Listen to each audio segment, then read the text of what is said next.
This is the segment I have been waiting for Yeah, buddy. all day. Yeah, we both have. We both have. To my left, Malik, and also to my left, Loey from Square Enix.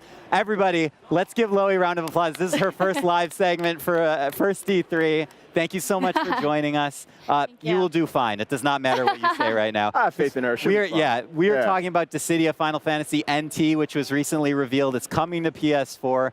Loey, before we get into in deep with it, tell me a little bit about just generally what the game is all about. So what's different is that it's actually 3 versus 3, and what that means is you're not playing the 3 characters. You're playing one character. You have your team. They're going to select their characters, and you're going to go defeat the other opponents, which is also a team of 3. So it's very different, but it's very cool. And this is a huge difference from the original PSP games, which both Malik and I are huge fans of, because those were pretty much one-on-one all the time. This introduces just a whole new layer of strategy, right? Absolutely, and teamwork. You got to have teamwork for this one. So I want to ask a quick question just about the name. What does NT stand for? It stands for New Tail. New Tail. Wait, oh really? It does, because a lot of people were saying it was Team Ninja backwards. And I was like, that makes no sense to me at all. I've actually heard that a lot. Yeah. Yeah, but no, it stands for New Tail. New Tail. All right, we got it right here. Another PlayStation exclusive.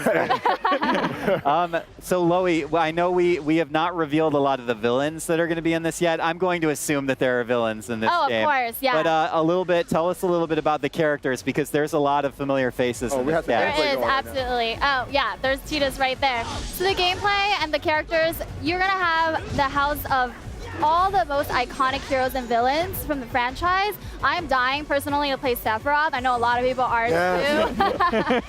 So yes, definitely there will be villains. Excellent.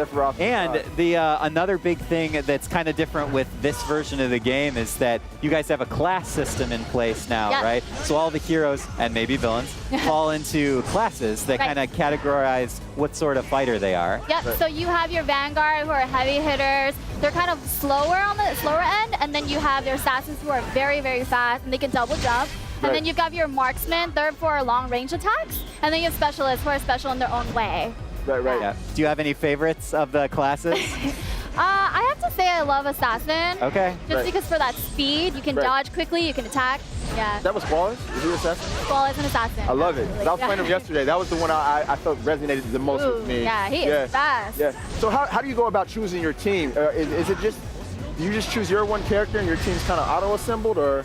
They do, but I mean, you can communicate with your team, and I personally, if I could have a perfect team, I would want it to be well balanced. Right. So I would want maybe a Vanguard, an Assassin, and someone who has long range capabilities. Right. So you can pick what class.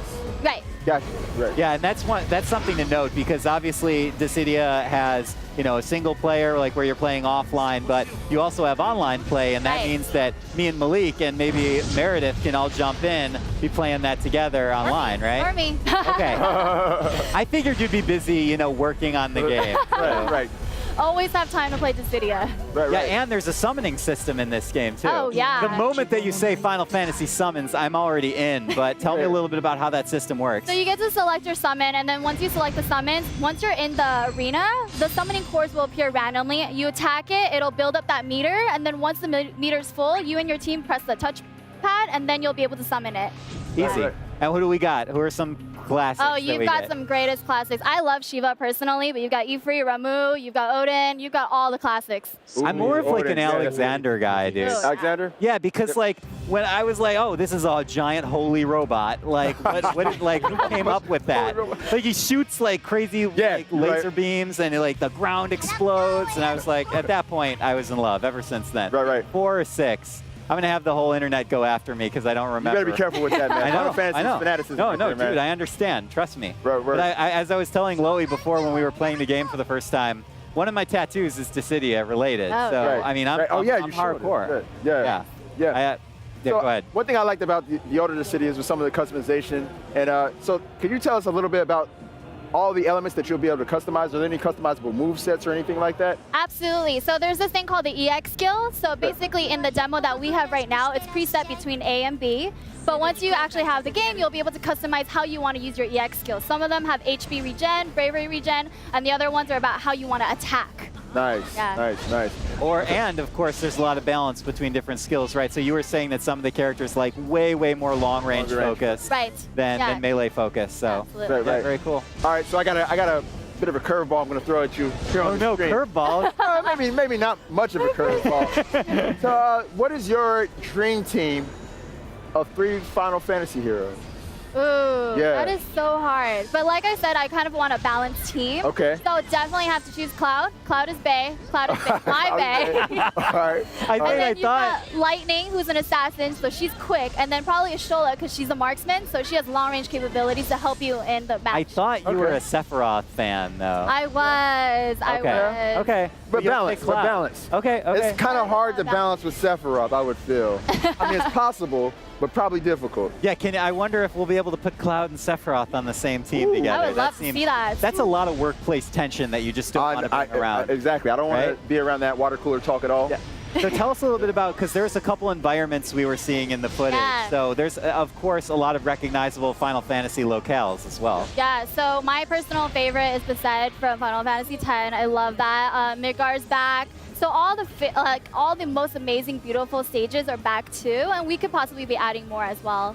And there's some environmental strategy too, because Dissidia, especially the PSP games, were a lot about positioning too, because that's one of the things I actually like. You may disagree because you're a fighting game fanatic, but I like that when positioning plays a big part in battle, right? I think that's great.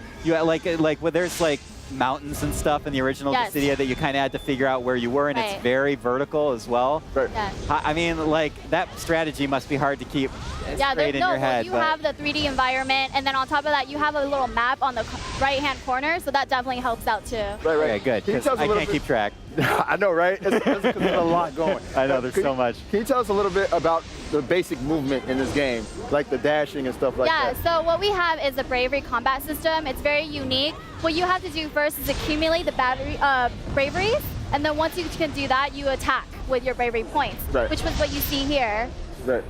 So we didn't even talk about the gameplay that's happening right behind us. I'm glad that you brought it up. No, that you asked about bravery, because that's kind of important. Yeah. That's totally a risk-reward system in this game, and that's again with the PSP games, it's you can build up a ton of bravery, but if you lose it, it's all gone. You have to know exactly when to use it, and then when your bravery points are glowing purple, you know you have fatal bravery. So once you attack your opponent, you automatically defeat them. Right. Final questions before we wrap? One more thing. How far do you see this game going competitively? Possibly maybe making it to a EVO Fighting Game Championship one day, maybe? I actually have no idea. So many people have asked me. They love to spectate, so I really hope that maybe we could have a chance in that. Well, I know Arcade was a big hit, so I think it's possible, for sure. You've put your vote in. You've made your voice heard. Let's make it happen. Let's make it happen, guys. Make it happen. Chloe, I really appreciate you being on the show. Do you have a parting message for Final Fantasy fans the world over? You guys should definitely come check out the demo. We have it on the show floor all week. PlayStation